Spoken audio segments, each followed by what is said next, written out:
Dahil pauwi tayo, napaisip ko lang sa mga nagtatanong, bakit nga ba 450 SR?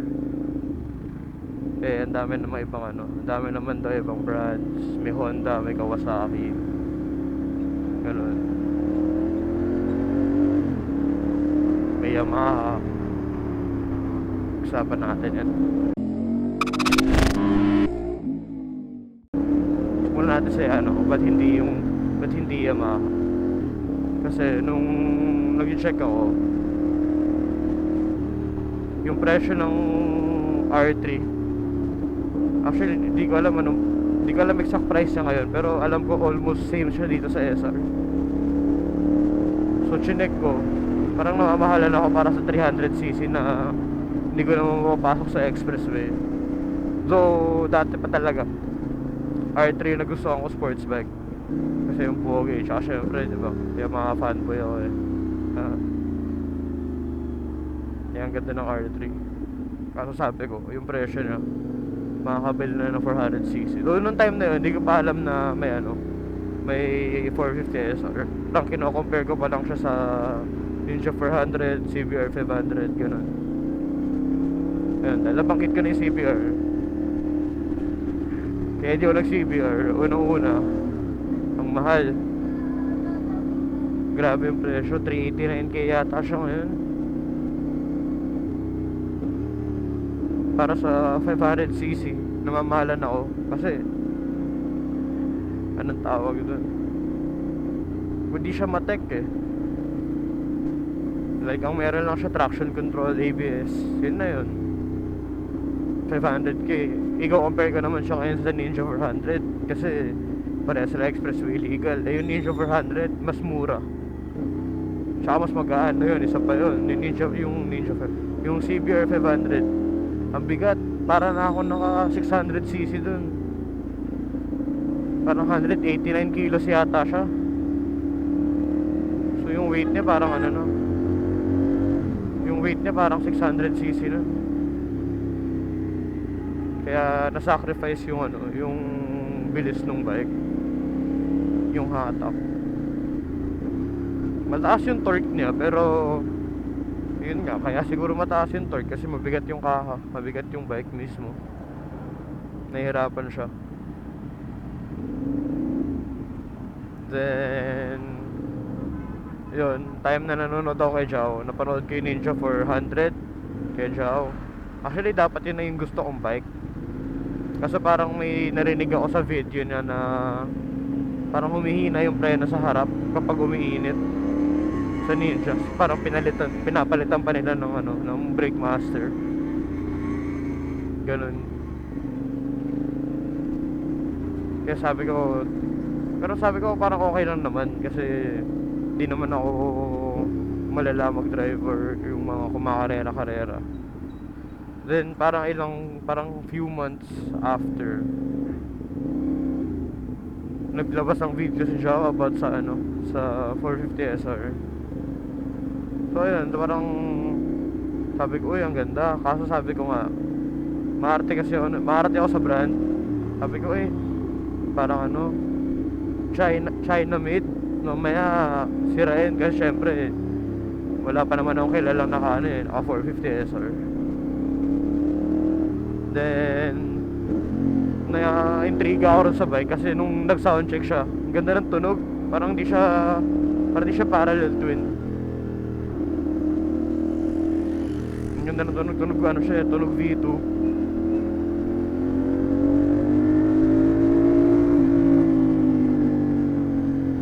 Kaya sabi ko, parang maganda tong ano, SR. So search lang ako ng search yun, hanap ko ng mga video na lumalabas. Yun, papanood ko sila Ride with Rai. Shoutout sa'yo, Ryan. Ba't bumibenta si Victoria, mag-aaway tayo. Tapos sino pa ba? Si City Moto, ayan.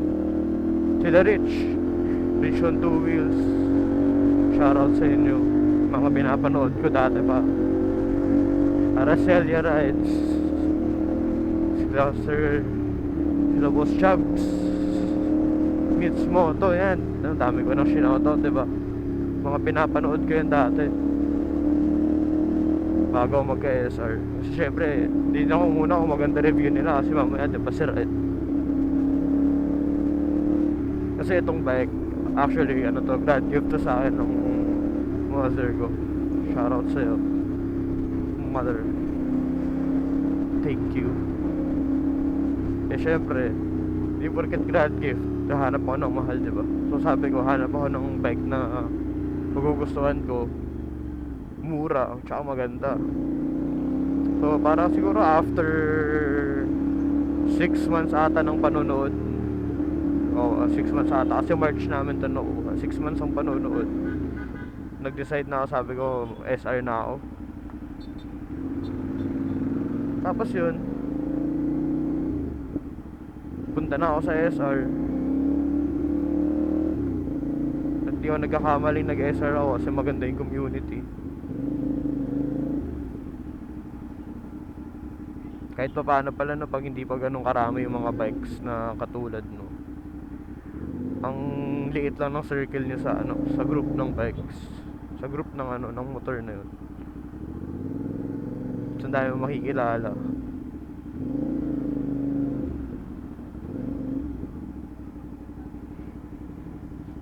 Sabi nga nila, you can meet your friends sa ano, sa biking world, motorcycle world, motorcycle life. I don't know. Pero mukhang totoo naman. Shoutout sa mga kalaro ko sa Overwatch. O dami ko na sinoutout. Sige, shoutout ko kay lahat. Si Bry, sino pa ba? Si Errol, si Vice President, si Herald, diba? Sila City, sila Chubbs, sino pa ba? Sila Chris, sila Joms. Yung iba doon bagong kilala ko pa lang, pero solid. Solid kasama. Pero ayun, yun lang naman. Kaya ako napa 450 SR. Sa anong naupuan, yung naupuan ko pala siya.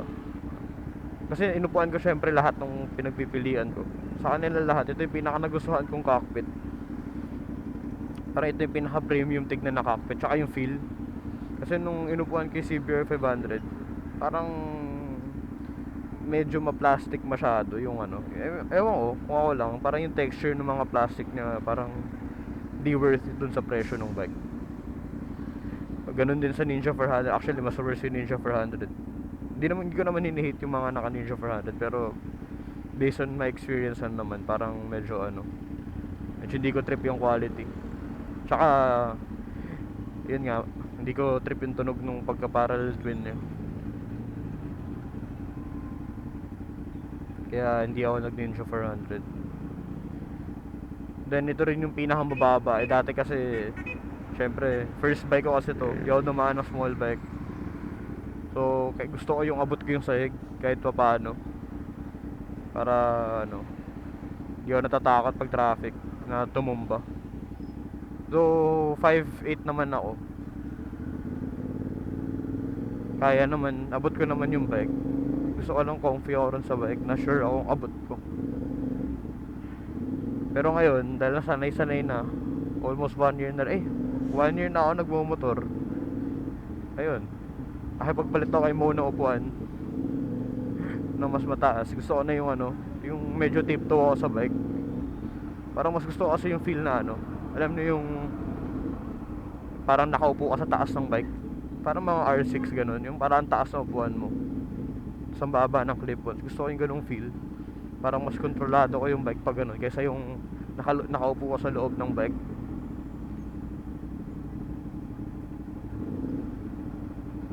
So far wala naman ako nag-i-issue dito sa ano, sa SR. Siguro yung nag-i-issue ko lang na naayos din naman, kasi actually kala ko ako lang, ganun pala talaga yung pati yung stock. Yung parang may play muna siya bago kumagat yung ano, yung preno. Normal pala yon sa SR.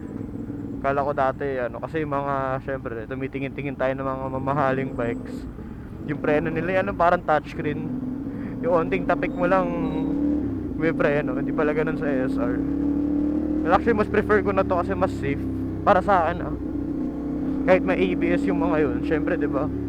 mas okay pa rin yung ramdam mong pumipreno ka, hindi yung biglang preno. Pero malakas yung preno niya kung preno sa preno malakas. Ano, tram. Malakas yung preno niya. Isa pa, siguro issue rin na isa, yung sa rear brake. May times na ang bagal niyang ang bagal niyang kumagat. Or like ang tigas niya para kumagat.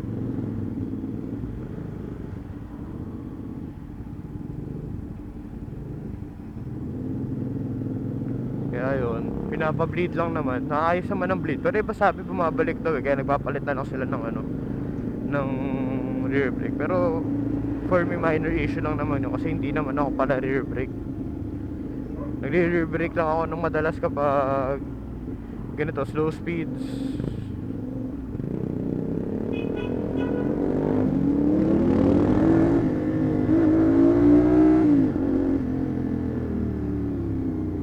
Tsaka sudden braking, ganun.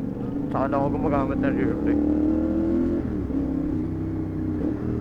Buhangin kasi sa lugar namin, so kahit may ABS, dumudulas yung rear brake, yung rear wheel naglalak. Kaya mas sinasanay kong engine brake na lang tsaka front brake para mas safe. Pero syempre, always use both brakes. Kasi kahit 70%, 80% yung braking power sa harap, may natira pa rin, 'di ba? 30 to 20% sa likod. Kailangan mo pa rin 'yun.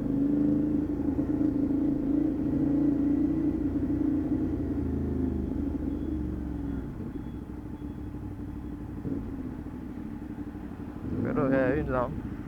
Ito natatapusin yung video. Salamat sa mga nakinig, kung may nakinig man. Please like, share, and subscribe. See you guys. Pagkas muna tayo. Paano kaya?